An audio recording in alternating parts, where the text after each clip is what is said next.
Bonjour tout le monde. Donc suite au rappel qu'on a déjà vu la dernière fois concernant le dipôle RC première partie, dans cette vidéo, on verra donc un exercice d'application des principales relations qu'on a vues dans ce rappel. Donc en particulier, on verra donc le cas de la charge d'un condensateur à l'aide d'un générateur de courant, ça veut dire lorsque le courant il est constant, et l'association en parallèle des condensateurs. Donc, on passe maintenant à l'exercice.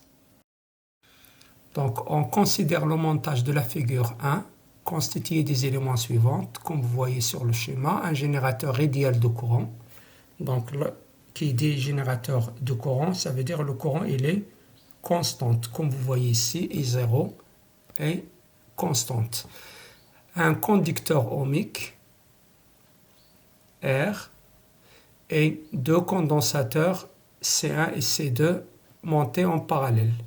De capacité C1 est égal à 7,5 microfarad et C2 inconnu, et un interrupteur K. À l'instant T est égal à 0, on ferme le circuit et à l'aide d'un système d'acquisition informatisé, on obtient la courbe des variations de la tension UAB en fonction, bien sûr, de temps.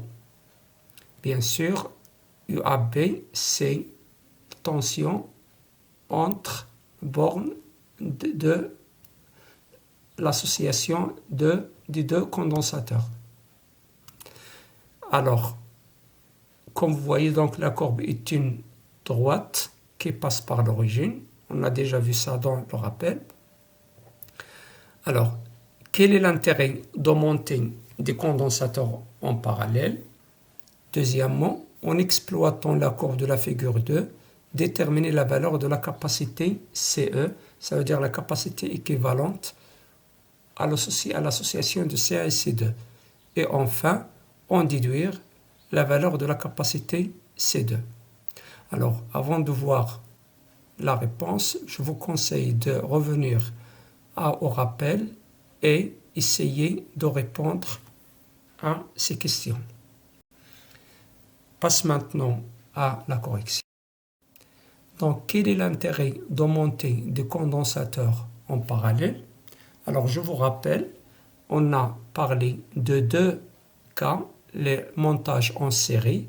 On a dit que dans le cas de montage en série, la capacité équivalente, il vérifie cette relation. 1 sur C1 plus 1 sur C2. Alors, donc CE est égal à C1 fois C2 sur C1 plus C2. Alors, donc, vous voyez ici que la capacité CE,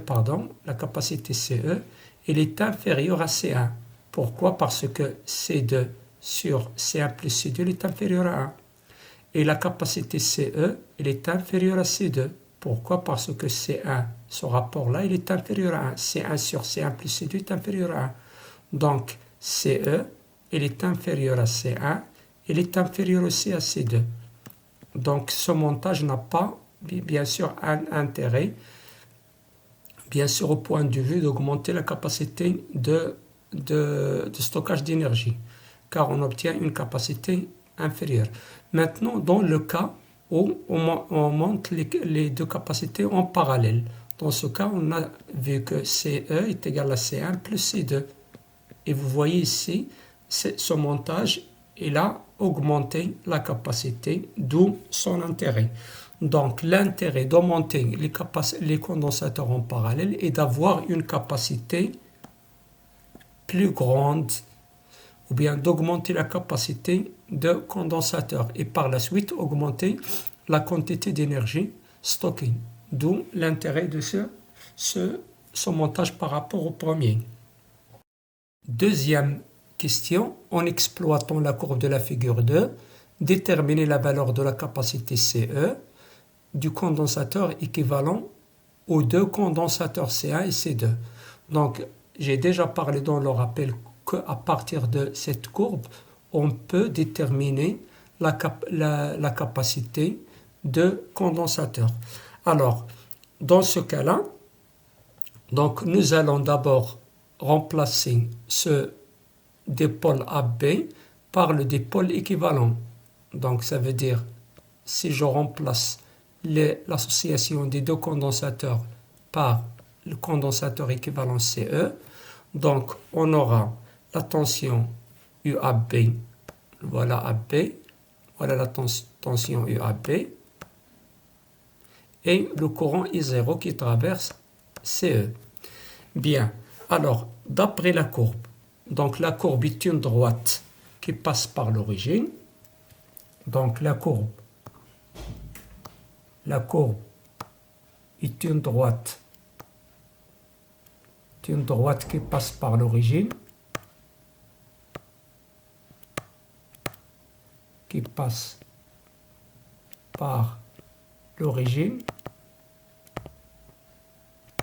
donc UAB est égal à K fois T. Donc les deux sont proportionnels. Bien, avec,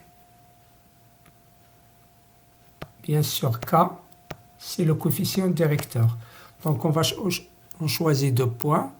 Premier point, c'est 20, 2, et deuxième point, 10, 1.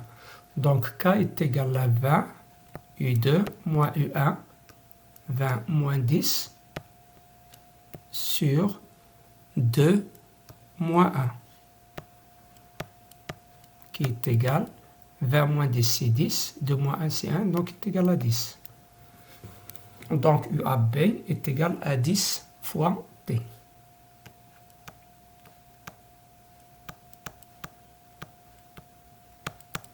Bien. Or, puisqu'on a un générateur de courant,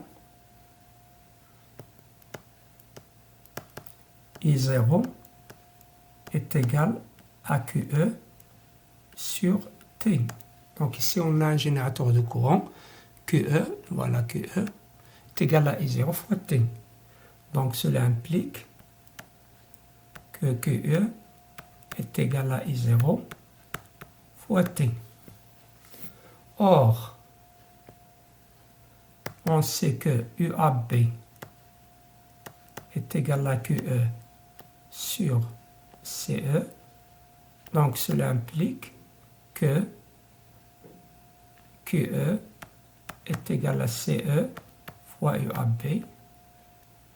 D'où, donc si on utilise cette relation, celle-là et celle-là, donc on obtient donc CE fois UAB est égal à I0 fois T. Et bien sûr, en utilisant la première relation, en remplaçant UAB par sa valeur, 1 et 2, d'après 1 et 2, donc si je remplace UAB par sa valeur, UAB, voilà, par sa valeur, donc qu'est-ce qu'on obtient? On obtient donc CE fois 10 T, ça c'est UAB, est égal à I0 fois T. Je simplifie par T et on obtient CE est égal à I0 sur 10. Voilà donc 10 CK. Voilà donc CE. Application numérique. CE est égal. Donc I0, on a déjà donné la valeur de I0 dans l'énoncé, c'est 0,1 milliampères fois 10 moins 3 ampères sur 10. Donc est égal sur 10. Bien sûr ici 10 c'est K, 10 c'est le volt sur seconde. Bien, tout ça c'est le farad. Donc est égal 0,1 bien 10 moins 4, 0,1 fois 10 moins 4, donc c'est 0,1 fois 10 moins 4 farad, qui est égal aussi à 10 fois 10 moins 6 farad, ou bien est égal à 10 microfarad. Donc voilà donc la valeur de CE. Dernière question. On déduire la valeur de la capacité C2. Bien sûr, on a C1 et C2 sont montés en série, en parallèle. C1 et C2 sont montés en parallèle. Donc, CE est égal à C1 plus C2.